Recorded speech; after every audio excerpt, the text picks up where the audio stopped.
Pour découvrir le cœur historique de l'Éthiopie, c'est dans le massif montagneux du Tigré qu'il faut pénétrer. Les vallées, à plus de 2000 mètres, sont dominées par des sommets d'origine volcanique. Les plus hauts pics culminent à 4500 mètres et leur silhouette déchiquetée se bouscule jusqu'à l'horizon.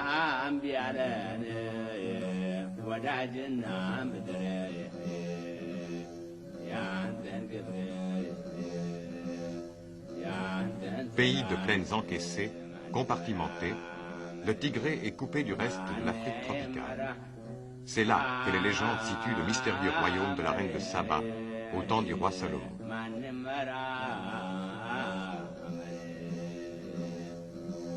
De fait, la géographie tourmentée de cette région du globe a contribué à défendre ces terres où se sont épanouies de vieilles cultures qui remontent à plusieurs siècles avant notre ère.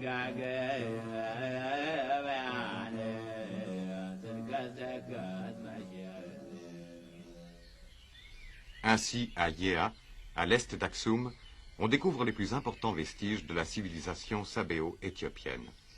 Celle-ci était alors en étroite relation avec les peuples de l'Arabie du Sud, sur l'autre rive de la mer Rouge. Dès le 5e siècle avant notre ère, au temps où la Grèce et la Perse atteignaient leur classicisme, l'Éthiopie connaît ici, à Yéa, une architecture d'une remarquable qualité.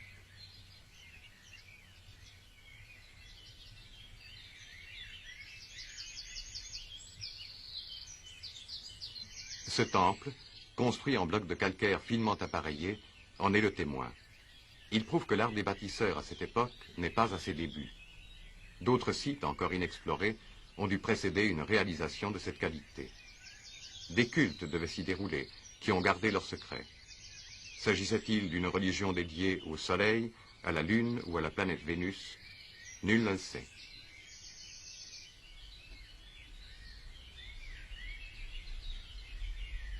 Quoi qu'il en soit, ce site est resté un lieu saint à travers les âges. Aujourd'hui encore, Yéa constitue un but de pèlerinage, et non loin du temple aux toitures écroulées, on constate la survivance des traditions, malgré le changement de religion. Car si les cultes propres à l'Éthiopie antique ont fait place au christianisme, l'ancienne ville de Yéa, maintenant réduite à l'état de maigre bourgade, n'en conserve pas moins certaines de ses coutumes ancestrales.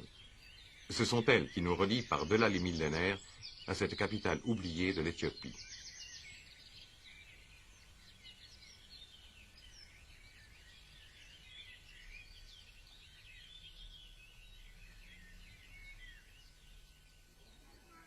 C'est ainsi que l'art de la poterie, autrefois important à Yéa, a survécu. Les artisans offrent sur la place du marché leurs produits, dont les formes n'ont guère changé au cours des siècles, comme l'attestent des fouilles entreprises récemment.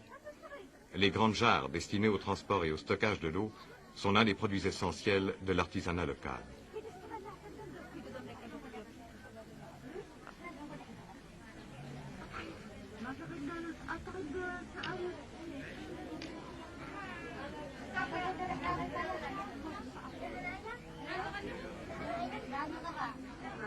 Et c'est sous le soleil implacable, dans le calme de ce site hors du temps, que se retrouvent des paysans venus souvent de fort loin et que se déroulent les palabres des marchandages.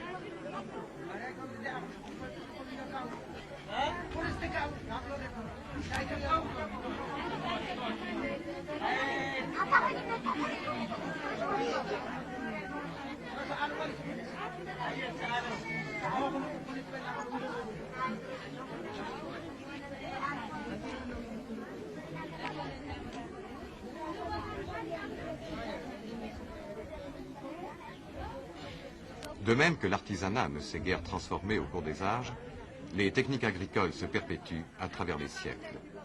Les bœufs devaient déjà tourner inlassablement sur l'air pour battre le grain lorsque Yéa était une capitale florissante. Car le peuple de cette vallée perdue vit encore selon le rythme immuable des saisons, soumis au grand cycle des labours, des semailles, des moissons, du battage et du vannage.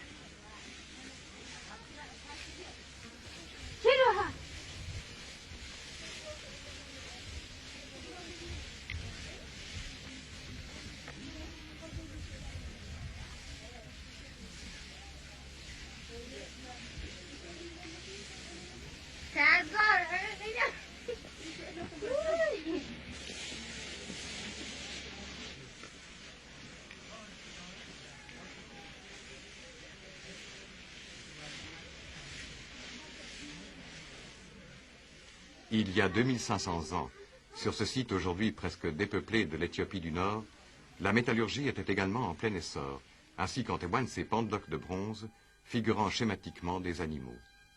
Ici, un taureau, que certains spécialistes considèrent comme une véritable plaque d'identité. Dans la silhouette de l'animal, on discerne en effet des caractères en écriture sabéenne. De même, dans ce lion de bronze, des lettres parcourent les espaces vides qui subsistent à l'intérieur du contour stylisé.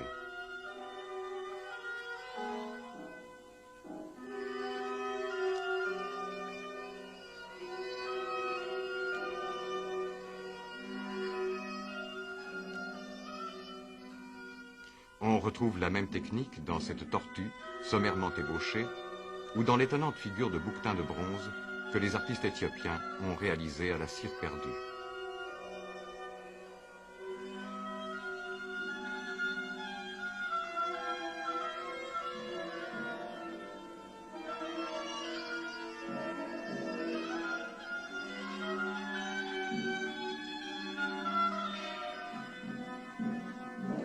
Cette puissante image du taureau, sculptée dans la pierre, comporte également des inscriptions qui prouvent combien était répandu le rôle de l'écriture chez ce peuple, où elle dut fonctionner comme véhicule de la culture et surtout comme instrument du commerce entre l'Afrique et l'Asie. La beauté des caractères de cet alphabet sabéo-éthiopien démontre bien qu'il s'agit là d'un moyen d'usage courant, parfaitement adapté et rigoureux. Dans la formation de cet alphabet ont vraisemblablement convergé les influences sémitiques et méditerranéennes par l'entremise des négociants au long cours qui reliaient les continents de part et d'autre de la mer Rouge. Car cette région était autrefois un véritable carrefour du commerce entre la Grèce et l'Inde, la Perse et l'Afrique.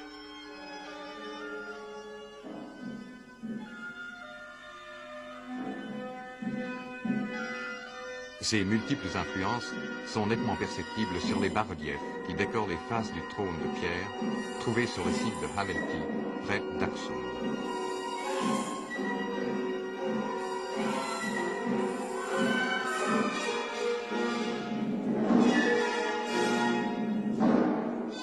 Les porteurs d'éventails sont traités dans un style qui s'apparente à l'art de l'Égypte et de la Perse.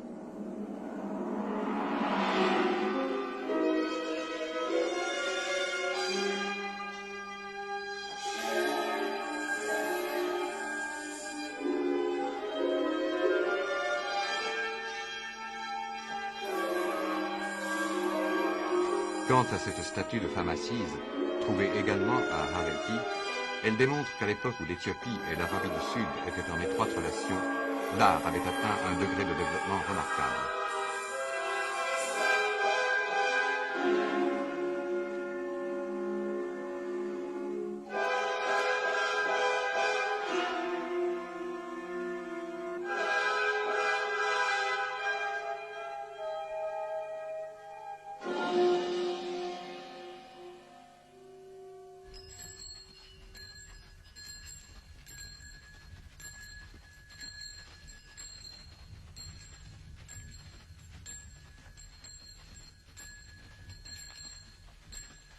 Sous les maigres champs que foulent ces âmes, dorment les restes ensevelis de ce qui fut, dès avant notre ère, une cité puissante et un important centre de culture au cœur de l'Afrique. Capitale d'un vaste empire, Aksum était en relation avec Alexandrie, par l'entremise du royaume de Méroé sur le Haut-Nil. En outre, par le port d'Adoulis, sur la mer Rouge, elle commerçait avec les Indes.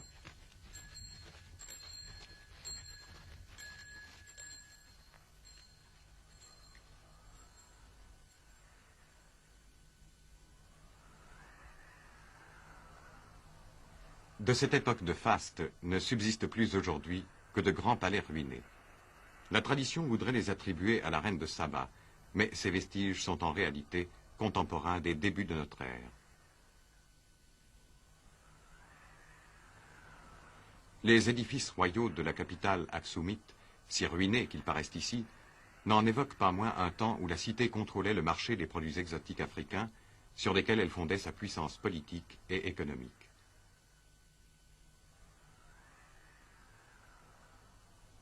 Dans l'Aksum pré-chrétienne, dont ne subsistent que les fondations des palais, l'architecture devait dresser sur ces bases de pierre encore imposantes des constructions à plusieurs étages en forme de tour. Le bel appareil de la haute époque de Yéa fait désormais place à une technique plus fruste. Mais par la hauteur de ces bâtiments tours, réservés aux souverains et dignitaires de la cour, la cité d'Aksum devait pourtant revêtir une réelle splendeur. Les fondations dégagées par les archéologues révèlent les proportions de ces édifices, avec leurs larges escaliers conduisant à l'entrée monumentale.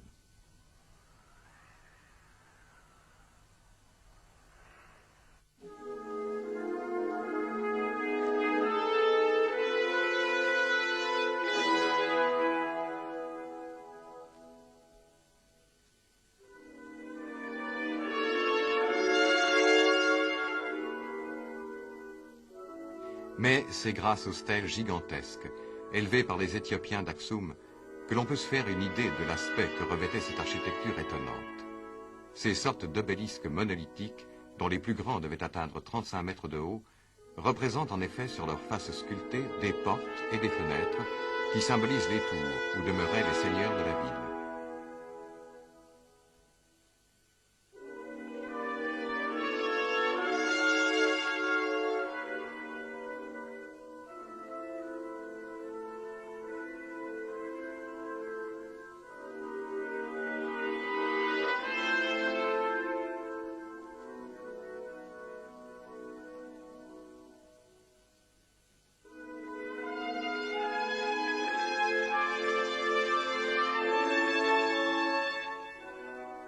Sur la plus colossale de ces stèles, qui fut abattue lors d'une invasion musulmane, on reconnaît clairement les détails de construction des ouvertures et des poutraisons qui conféraient leur rigidité à ces tours seigneuriales d'Aksum, dont la représentation exagérée dans la hauteur prend ici un aspect de gratte-ciel écroulé.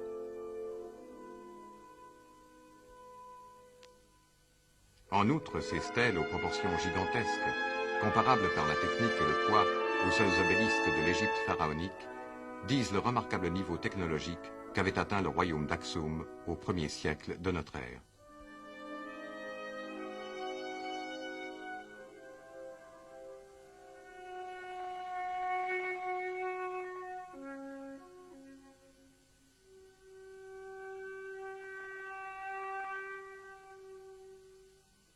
Les personnages de la sculpture aksumite ont souvent des traits dont l'étrangeté déroute.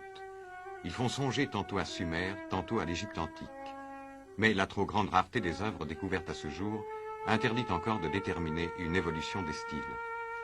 Pourtant, ces visages vieux de 2 millénaires récusent totalement l'Afrique pour évoquer bien plutôt les peuples du Proche-Orient et de la Méditerranée.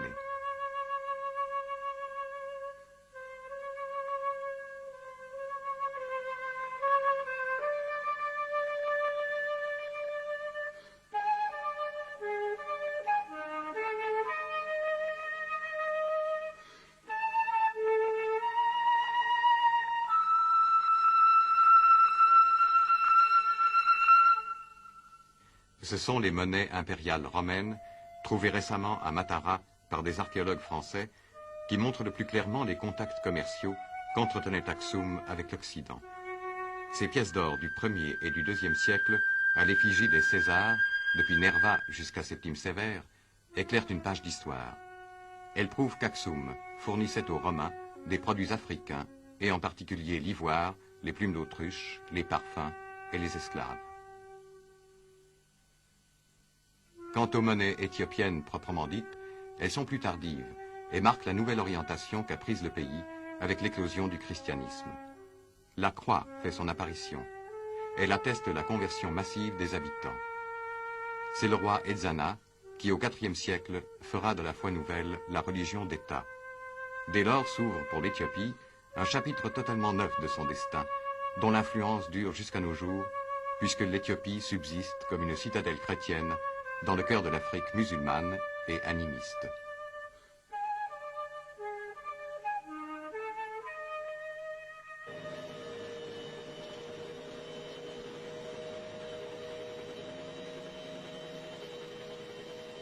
Ce rôle de citadelle, le monastère de Debre Damo, occupant le sommet d'une montagne tabulaire, le joue tout particulièrement bien.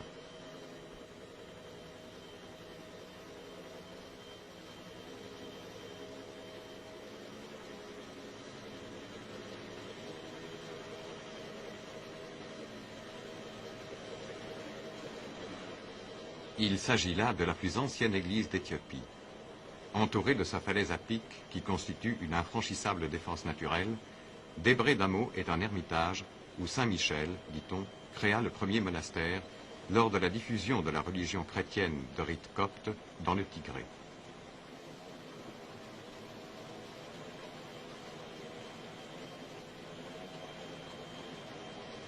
À l'époque de sa plus grande splendeur, Debre Damo ne compta pas moins de 1000 moines qui vivaient dans le village entourant la vénérable église. Cette agglomération monastique, perchée sur son esplanade qui domine la région environnante comme un nid d'aigle, est réservée aux seuls hommes et les femmes n'y peuvent accéder. C'est un bastion de la chrétienté éthiopienne qui subsiste intact après 1500 ans d'activité. Et les vagues d'invasion sont venues battre en vain la montagne tabulaire où vivaient les moines coptes.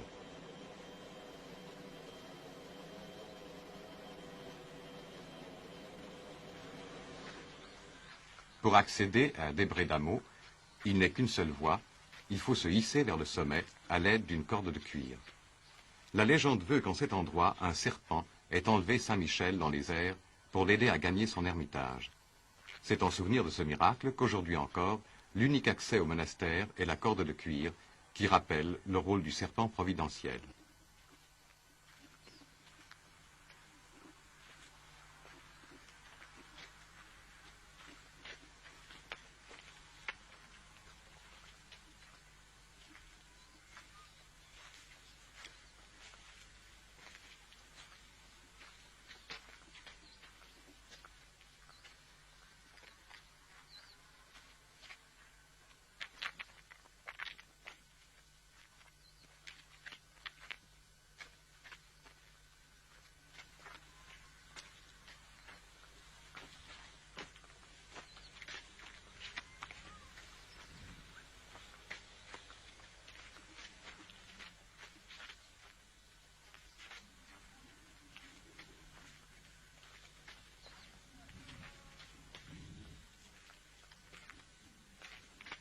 De même qu'il avait embrassé la corde vénérable avant d'entamer l'escalade, le moine embrassera le roc au sommet de la falaise qu'il vient d'atteindre, car c'est un lieu sacro-saint dans lequel il pénètre.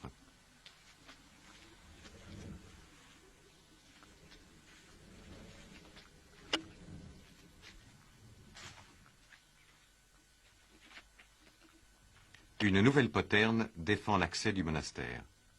Toutes ces précautions ne furent pas vaines, car lors de l'invasion musulmane, Debre Damo dut plus d'une fois soutenir des sièges et faire face aux assauts des guerriers de l'islam.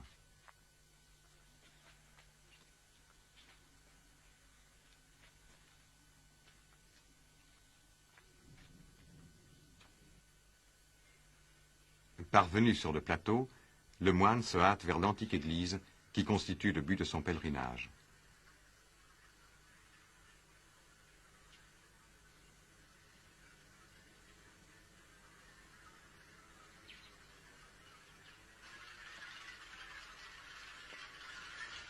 Lorsqu'il s'approche du sanctuaire, il perçoit le bruissement des cloches à vent.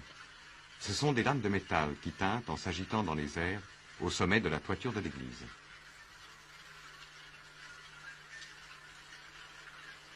L'architecture de Debre Damo dérive directement des palais d'Aksum, avec leur structure de bois pareille à celle qui figurait sur les reliefs des hautes stèles.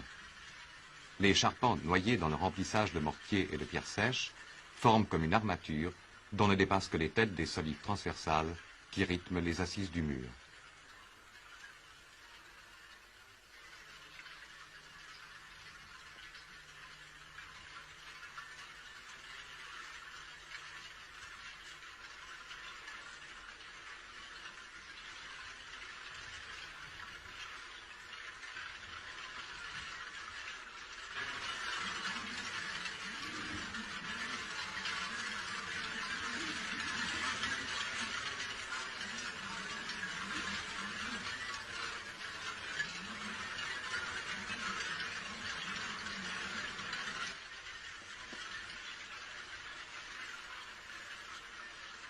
Si la communauté comptait des centaines, voire un millier de moines il y a quelques siècles, aujourd'hui elle a beaucoup perdu de son importance. Mais les derniers religieux qui vivent dans ce monastère perpétuent l'existence de leurs prédécesseurs.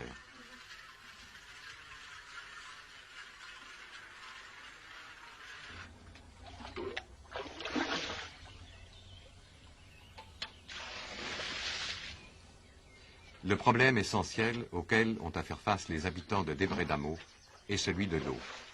Seules les pluies annuelles, recueillies dans des citernes, permettent de subvenir aux besoins de la communauté, comme à ceux du bétail qui pâturent sur ce plateau entre ciel et terre.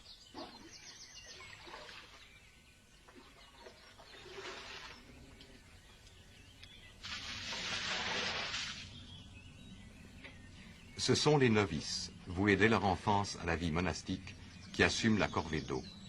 Ils distribuent avec parcimonie de précieux liquides stockés dans le roc après la saison des pluies.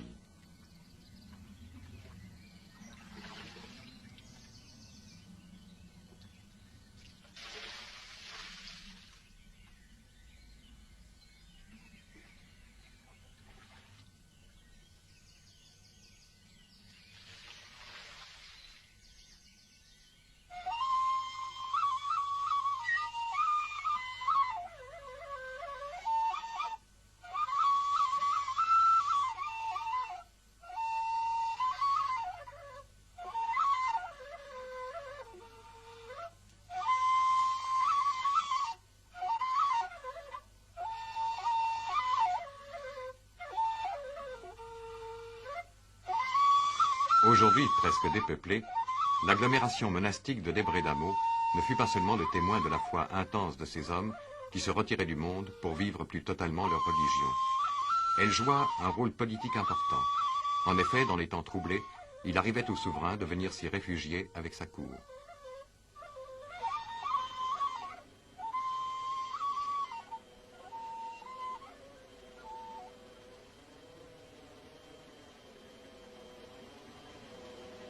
Dans ces retraites que sont les monastères et dans l'isolement absolu de la méditation, les artistes éthiopiens s'adonnaient à la création. Les icônes dans lesquelles est exprimée leur piété comptent parmi les chefs-d'œuvre de cette culture entièrement commandée par la religion chrétienne. Dans cet art pictural transparaît l'exaltation de tout un peuple mystique.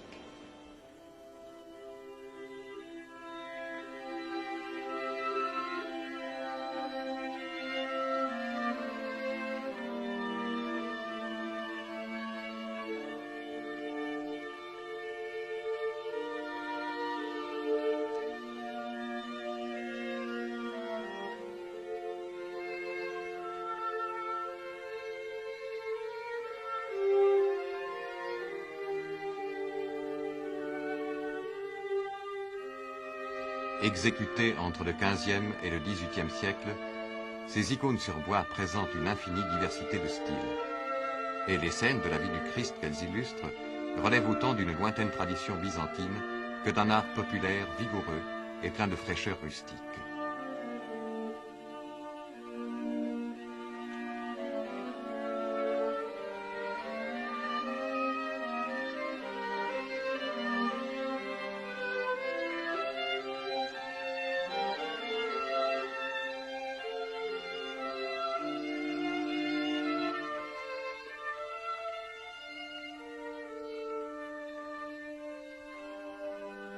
Cette naïveté paysanne marque aussi bien l'entrée du Christ à Jérusalem, où le Seigneur sur son âne est entouré par la foule des fidèles venus l'accueillir, que la solitude dans le jardin de Gethsémane et la crucifixion.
d'étranges figurations accompagnent des images plus traditionnelles. Ainsi, le Christ ressuscité foule-t-il aux pieds le serpent symbolisant le diable ou Satan, alors que de part et d'autre, il entraîne dans son ascension les personnages d'Adam et d'Ève, à qui il apporte la rédemption.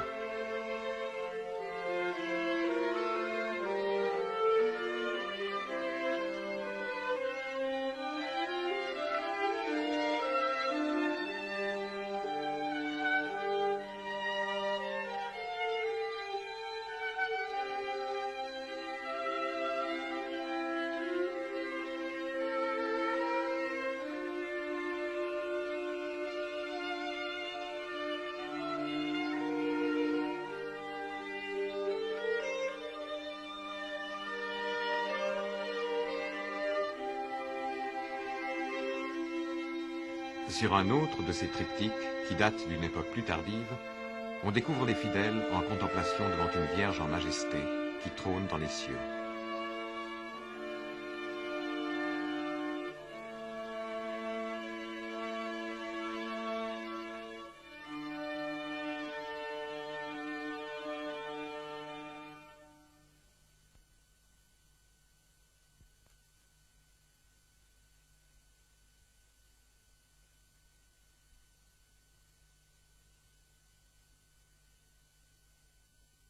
Tout différent est le caractère de ce triptyque de bois où sont représentés les supplices infligés aux martyrs qui défendent la foi chrétienne.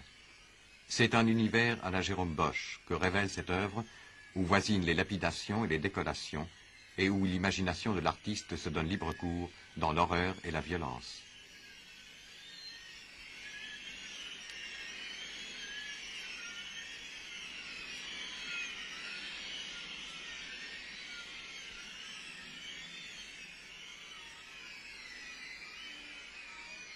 On y voit des saints se faire empaler pour la plus grande joie de leurs bourreaux, alors que des martyrs sont coiffés de cloches rougies au feu que leurs tortionnaires leur appliquent à l'aide de pinces de forgeron.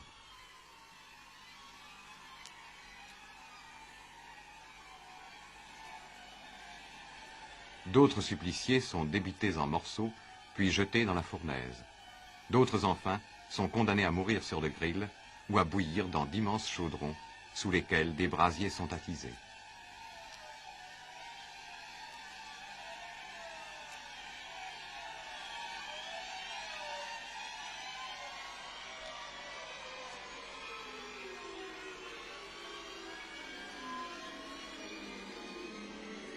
Et voici pour finir les 7 rois d'Israël promis à l'enfer, qui symbolisent le sort réservé aux pécheurs dans l'autre monde.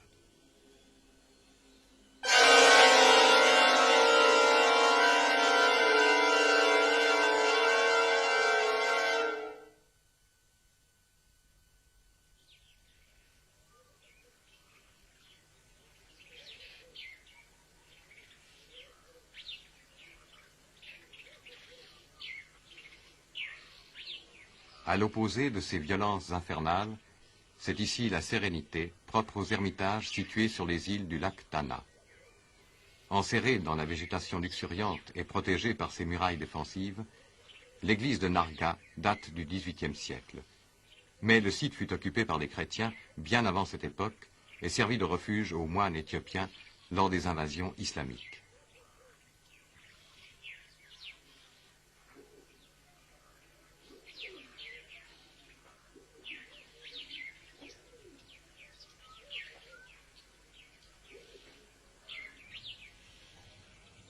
L'église est une construction circulaire dotée d'un promenoir extérieur qu'abrite un portique à arcades.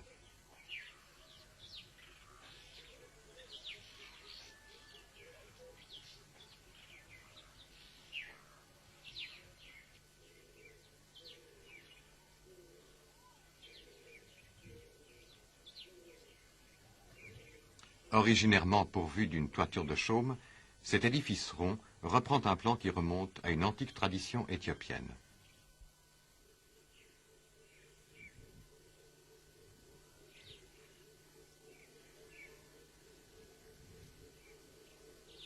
Mais si le portique extérieur est circulaire, l'édifice n'en contient pas moins un saint des saints cubique qui occupe le centre du sanctuaire. Cette partie est entièrement recouverte de peinture qui datent, elles aussi, du XVIIIe siècle, mais conservent un vigoureux accent d'archaïsme et de ferveur populaire.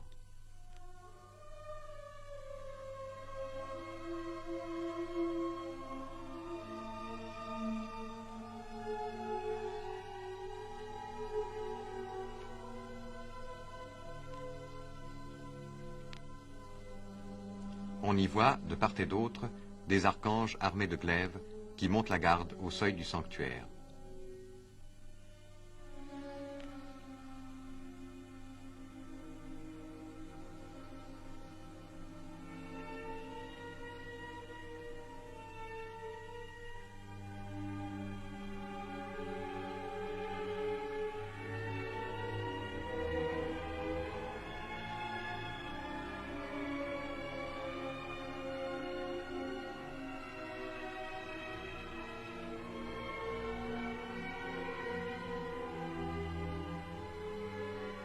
Ailleurs, de petites scènes tirées de l'Ancien Testament sont traitées à la manière de bande dessinée, où l'on reconnaît Moïse recevant les tables de la loi au mont Sinaï.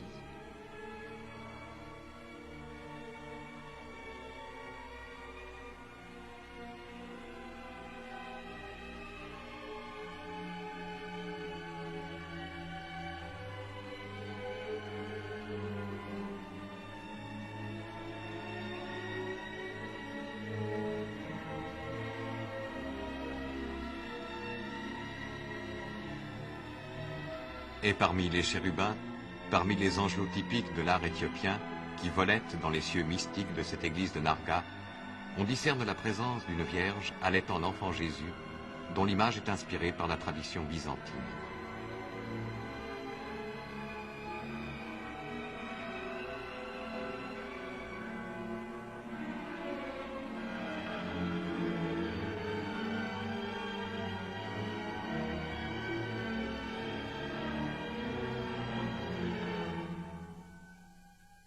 Jusqu'à une période relativement récente, la peinture éthiopienne a conservé intacte la fraîcheur rustique qui caractérise l'expression de cette lointaine province de l'art chrétien.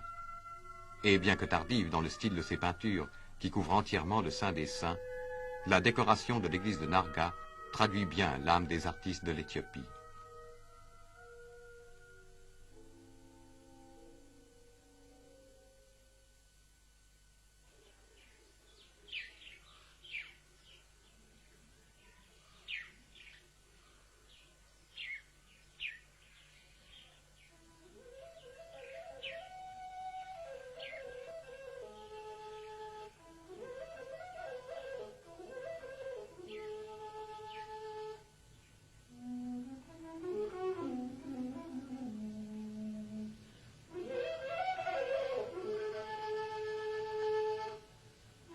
Ces îlots, couverts de leur végétation tropicale et disséminés sur l'immensité du lac Tana, servirent jadis de refuge aux chrétiens lors des luttes qui les opposèrent au XVIe siècle aux musulmans.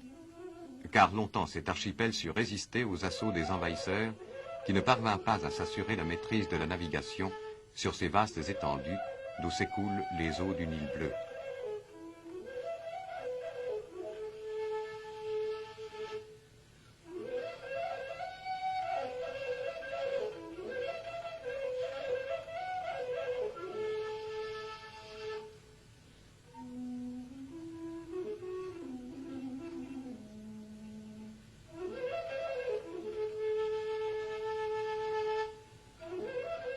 C'est dans l'une de ces îles, celle de Kébran, que des trésors d'art d'une importance exceptionnelle purent échapper à la destruction.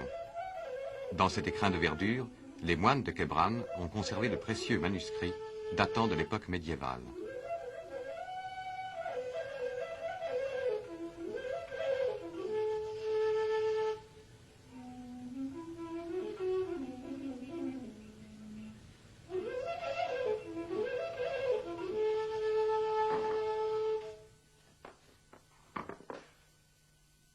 L'église de Kébran possède en effet l'un des plus beaux livres de l'art sacré éthiopien.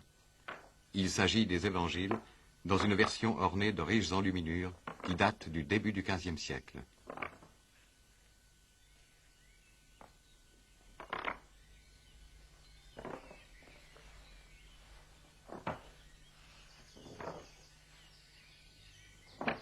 Une des premières de ces miniatures figure la Nativité. Outre une scène du bain de l'enfant Jésus, qui dérive des évangiles apocryphes, on y voit l'armée des anges et la crèche avec l'âne et le bœuf.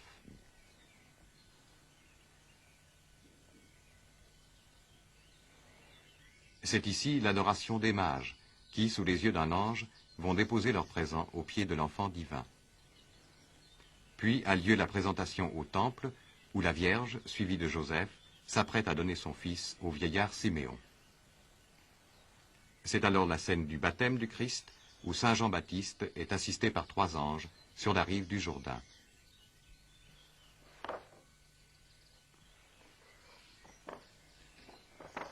Puis on reconnaît l'entrée du Christ à Jérusalem.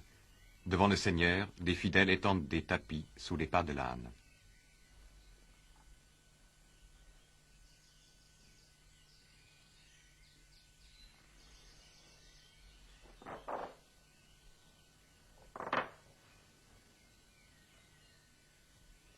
Alors a lieu le lavement des pieds, en présence des apôtres, comme figés par la surprise. Pour figurer la trahison de Judas, les soldats qui vont se saisir du Christ sont représentés de profil, afin d'éviter le mauvais œil des méchants, selon une convention courante dans l'art éthiopien. La crucifixion montre le Seigneur entre les 2 larrons, alors qu'un soldat lui perce le flanc et que l'autre lui tend le fiel. Pour la mise au tombeau, Jésus est enveloppé dans un linceul de bandelettes à la manière des momies égyptiennes.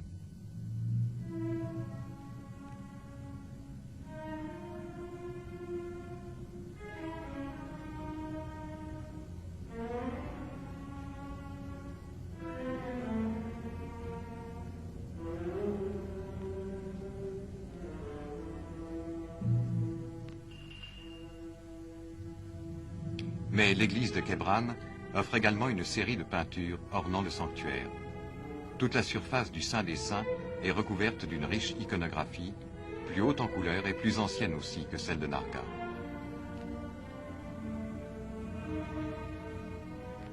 Au-dessus des apôtres qui portent l'évangile et la croix, se dressent les images redoutables des archanges qui montent la garde devant les portes du tabernacle.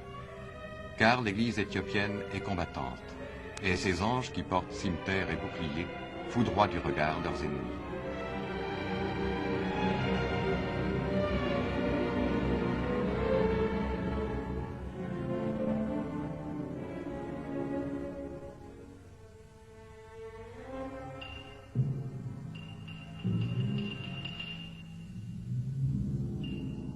Mais ces figurations, aux accents vigoureux, savent aussi se faire narratives pour conférer aux peintures le rôle de Bible des pauvres. Les populations rurales y trouvent en images les passages les plus fréquemment commentés des évangiles, exprimés selon un style direct, propre à frapper l'imagination populaire, dans cet îlot chrétien perdu au cœur de l'Afrique.